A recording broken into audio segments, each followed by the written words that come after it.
There are plenty of electric cars being launched right now that you could claim are going to change the face of transportation and all of that stuff. But while the Fiat 500e hasn't had quite the fanfare of cars like the Volkswagen ID3, for instance, I reckon it could be, if anything, more significant to those people looking for an affordable electric car. After all, it does start from £20,000, and that is for a pure electric car with a 24 kilowatt hour battery that has a range of 115 miles.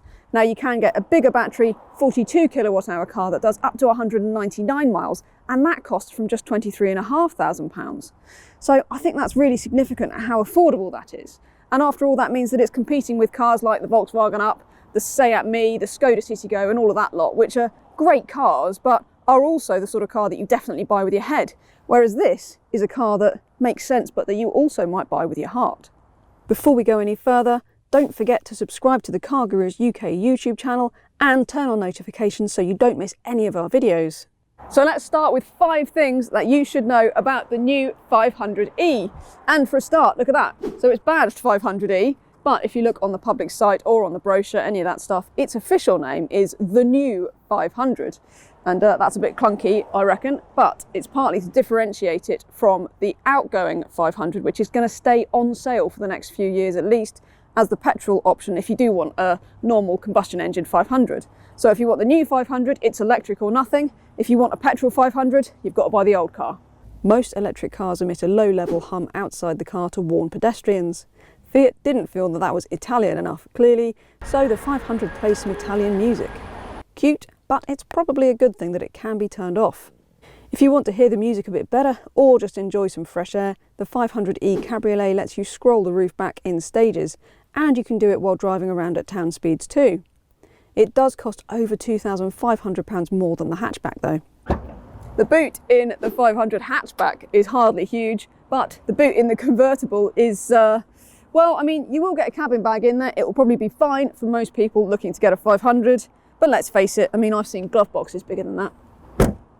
And quite apart from all of that, just look at how good this thing looks. It is so cute. And I love the fact you've even got little retro details like this torpedo-shaped side repeater harks back to the original 500. And although it is unmistakably a 500, details like the split headlights mean that you also can't miss that it's a modern take on it. So I just think the design is absolutely fantastic. And it has drastically improved on the inside as well. Rear passenger space is still pretty tight, if a little more generous than before, so you will get a couple of children back there very easily. It is a real transformation in here for the Fiat 500. Now, the car that this car replaces was quite bad for the driving position. The pedals were close together, not much movement. That has all changed. So now you get good range of movement on the seat, and the steering wheel goes up and down, in and out, so even a tall driver can get pretty comfortable. The seat actually drops quite low too, so you don't have to sit quite high up as you might expect in some electric cars. Not only that, but the materials are really nice. A bit cheap down in some areas, but generally looks fantastic. All the climate control switches are easy to use, and Fiat has finally got a decent infotainment system. So on this Icon trim, which is one of the top spec trims, you get the 10-inch screen as standard, complete with wireless Apple CarPlay, Android Auto, Bluetooth, digital radio, even a voice control system, everything that you want really. This 10-inch screen with nav is standard on the Icon trim that we're testing here. It's fairly logical to use, quick to respond, and generally quite a smart system.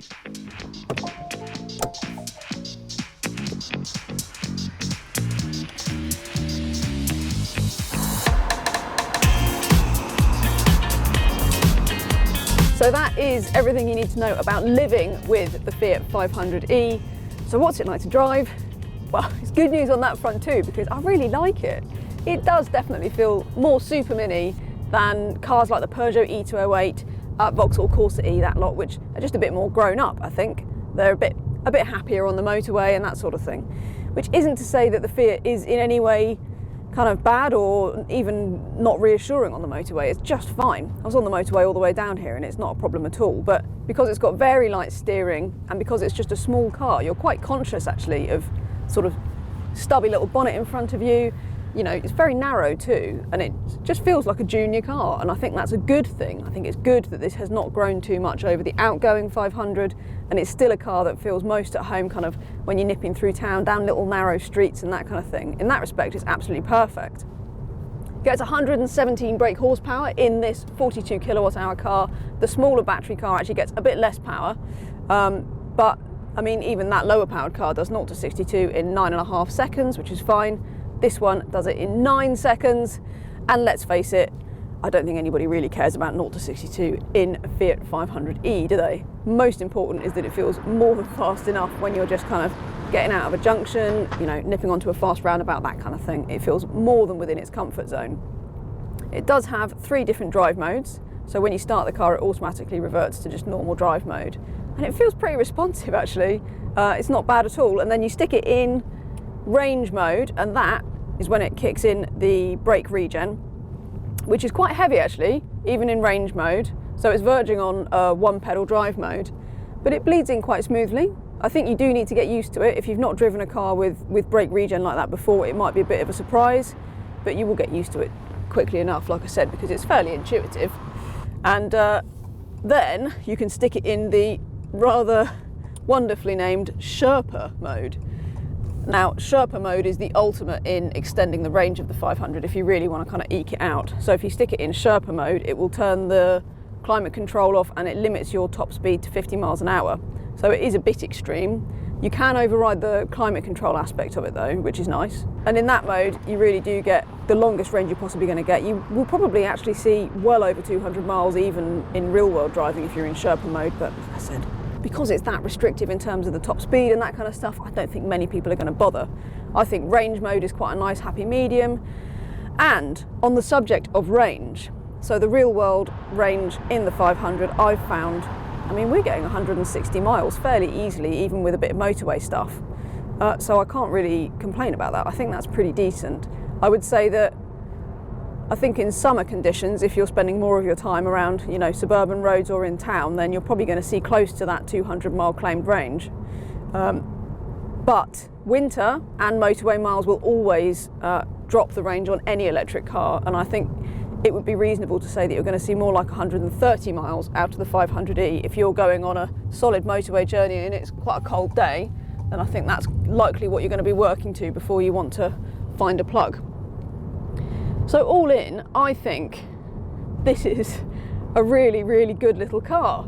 My only issue with it, in terms of the way it drives, is the ride comfort. Now, I drove this car out in Italy and I was really quite worried about the ride because on some of the bad roads around Turin where I drove it and where this car is made, it really was, you know, properly lumpy and a bit kind of uncomfortable really.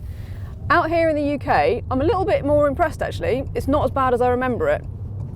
I don't think it's a deal breaker, but I do think it's something that you're going to notice. So if you run this car, particularly in town, as most people will, it's just pretty restless. It just picks up quite a lot of the sort of lumps and bumps in the road, and potholes and things can make it feel a bit jarring. So I definitely think that that is an area for improvement in the next updated 500e.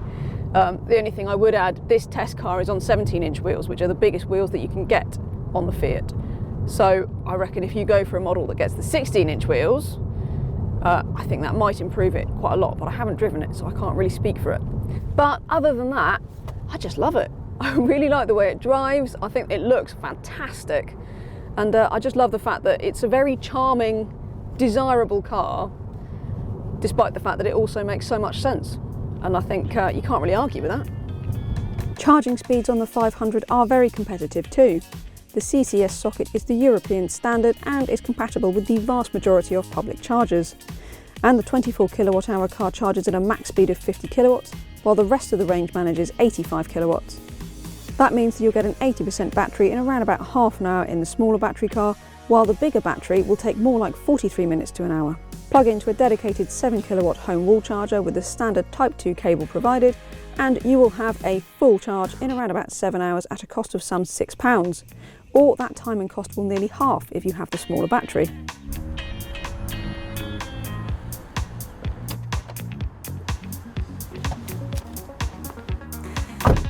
It is something of two cars in one, really, the Fiat 500e. After all, when you consider those top spec cars that are going to cost £30,000 or even more, well, it's a bit harder to justify because you've got rivals like the Mini Electric, the Honda E, and more practical cars like the Peugeot E208. So it's just got a lot more to prove. I can still see why you'd go for it, but it is certainly the cheaper versions that make a lot of sense.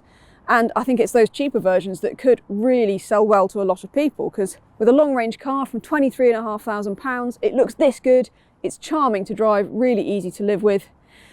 I think Fiat might just have made a proper electric car for the masses.